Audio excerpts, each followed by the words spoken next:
Well, howdy everybody. Bruce Dixon here of toolsthatheal.com and healingcoach.org. How are you? I'm good, thanks for asking. You're watching this because you want to know the meaning of fibroids. What's the message? What's the metaphor? What am I supposed to be learning? What good medical intuitives do is assist people to connect the dots between their issues and their illnesses. If you get stuck, give me a call. That's what I'm here for. The reason I'm reading from a script here is not because I've copied this from a book. You can request and read a full history of the literature in this field in my free report, The Meaning of Illness is Now an Open Book. There is so little history and literature in this field that not only did I have to write this stuff, I had to develop a great deal of the language to talk about it. So this is very new material, the result of very recent research, and difficult to extemporize on.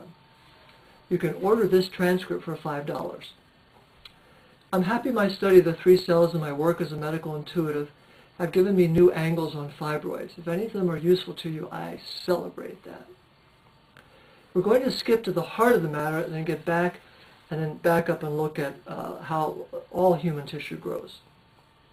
Dr. Christine Northrup says, fibroids often represent creativity that hasn't been birthed yet, or creativity such as a job or relationship that's being directed down a dead-end path. She's written about this extensively in 2 of her books, Women's Bodies, Women's Wisdom, and The Wisdom of Menopause. Rudolph Ballantyne, in Radical Healing, says the metaphor of fibroids is reproductive and creative energies tied up in knots. For a physical reference point, fibroids are benign muscular growths. Marianne Castellanos, one of my mentors, says they grow similar to mushrooms in form. Now let's back up a bit and look at how all human tissue grows.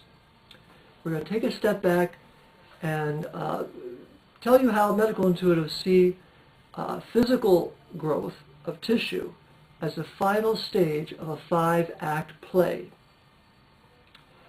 Initially, there is activity at the level of intention. If this impulse is strong enough, it expands down into the level of archetype and wonder. If it's strong enough, it expands and extends further down into the frequency of idea and plan. Now we're talking architectural plans, yeah, as a metaphor. If it's strong enough, it expands and extends further down into the frequency of active feelings and enthusiasm. Finally, if it's strong enough, the impulse expands and extends further down in frequency into the physical, and as you well know, in some cases, at that point, a human infant is born. To restate, intention, the soul, comes down into the psyche and takes on psychic energy. It accumulates it, layer upon layer upon layer upon layer, 1,000 layers. If the impulse is strong enough to come down low enough in frequency to withstand the low frequency that we call the 3D world, it solidifies and is extruded, so to speak, into the physical as live 3D tissue. This process is tended by angels and spiritual beings of many kinds, especially in the birth of a human child. You can see the first and best book ever written on this in full text online. It's called The Miracle of Birth, a clairvoyant study of prenatal life by Jeffrey Hodson. And the citation and the URL is in the transcript if you wish it. With the above in mind, I believe we have the right context to understand fibroids. Fibroids are our own creativity creating on its own without the guidance and constructive monitoring of the rational mind. Fibroids are creativity going wild, growing willy-nilly. This is not the only way that creativity can create tissue, but fibroids is one of them. Remember what Rudolph Valentine said. Fibroids are reproductive and creative energies tied up in knots.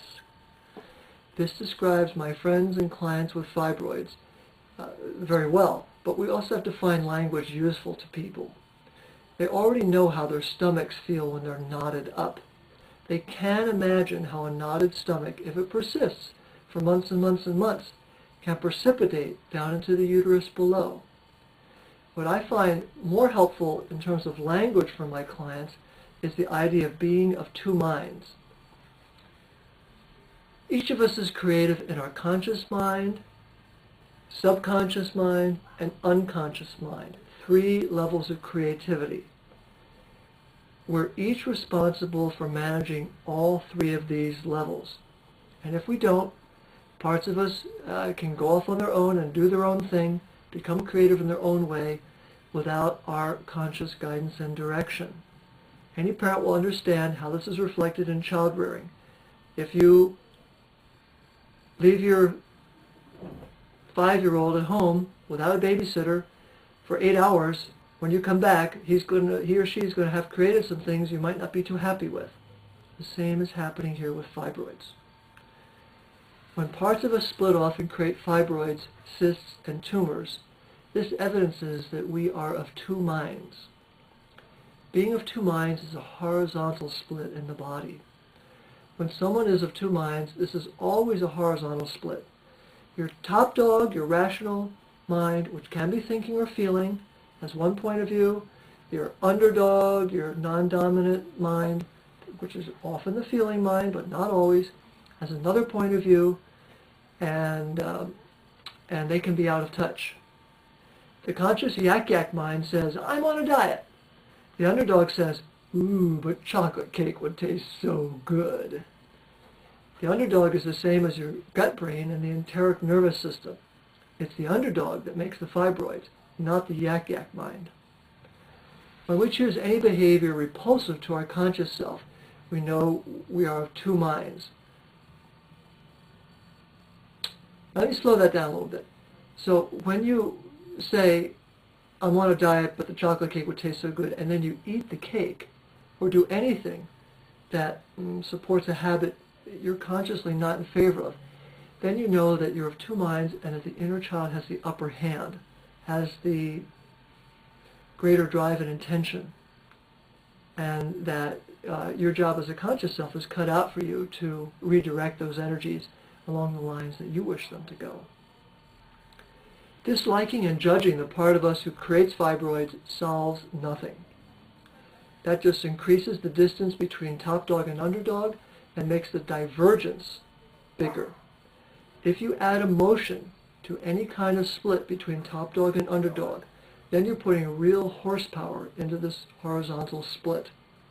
That's how unwanted growths can become big, and you don't want that.